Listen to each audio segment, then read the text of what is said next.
Kumusta na mga lods? Magandang araw at shout out sa organic viewers at silent viewers. Ganon din sa mga kaibigan ko sa YouTube. Salamat po sa inyong suporta palagi.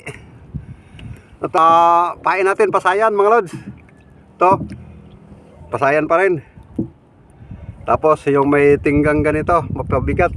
Pagka dalawa, ibig sabihin nasa medyo malalim tayo mamimingwit. Kaya double ang tingga natin. Diyan, excited tuloy. Aryan na natin. Yan, naka-aryan. Dahil sa mahal ng bilihin ngayon. Ang bigas, ang mahal na.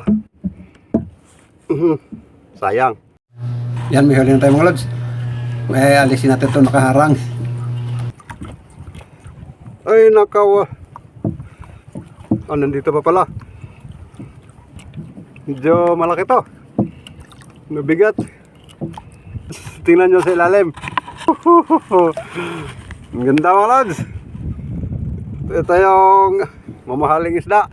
Ayun o, ang ganda. Ang sarap nito sa tinola mga lods. Ayun o. Thank you Lord. Binamano natin. Ayos.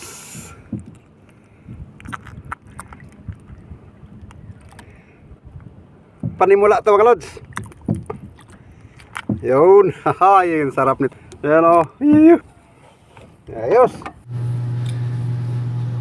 Yan mga lods, medyo umaambon kaya inano muna natin yung cellphone natin. Hindi natin na videohan, may huli na tayo. Ito na hinihila na natin. Dahil binalot ko muna sandali yung cellphone para wag mabasa. At ito yung huli natin. Tingnan nyo mga lods, ganun pa rin. Pangalawa na, sono. Yan, ayos. Ito yung maganda. Dalawa na mga lods. Tsaka meron nga palang nag-offer sa amin na bibili ng ganitong klaseng isda. Pagka buhay, bibilihin ng mahal-mahal.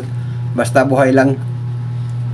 Yan o, nakikita nyo mga lods. Pangalawa na to. At sana mabuhay ito hanggang sa pagdating doon sa kanilang fish pan.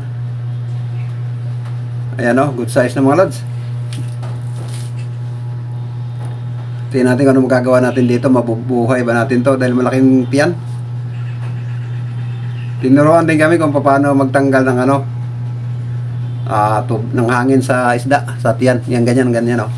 Malaking tiyan, may hangin sa tubig, may hangin sa tiyan yan. Yan o, yun. Lumiit na. Kunting tusok lang. Sa susunod mga lods, magdadala na kami ng yung sa lollipop. Ito pang lang, pansamantala. Kung mabubuhay, okay, mas maganda. Pero pag hindi, ibenta na lang natin ng patay. 400 din naman ang kilo nito pagka kahit patay na mga lods dito sa amin. Ayan o, okay.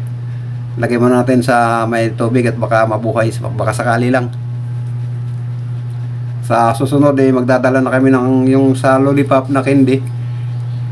Yun yung magandang ibutas. Pala doon sa may may sa may puwet banda, yung lumalabas yung bitoka.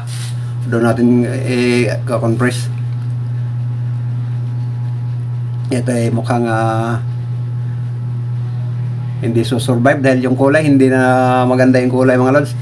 Kaya lagay na lang natin yan dyan. Maambo na mga lods. Yari itong ating cellphone ito ngayon. Ayan o.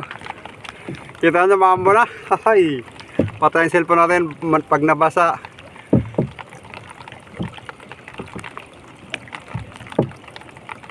Baka tigil muna tayo mag-video sa pansamantala mga lods dahil maambo na.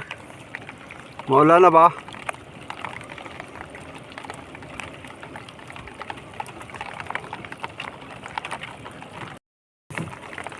Antabay lang mga lods at mamaya na ulit tayo magbibideo. Baka sakaling tumila itong ulan dahil walang cover to ating cellphone.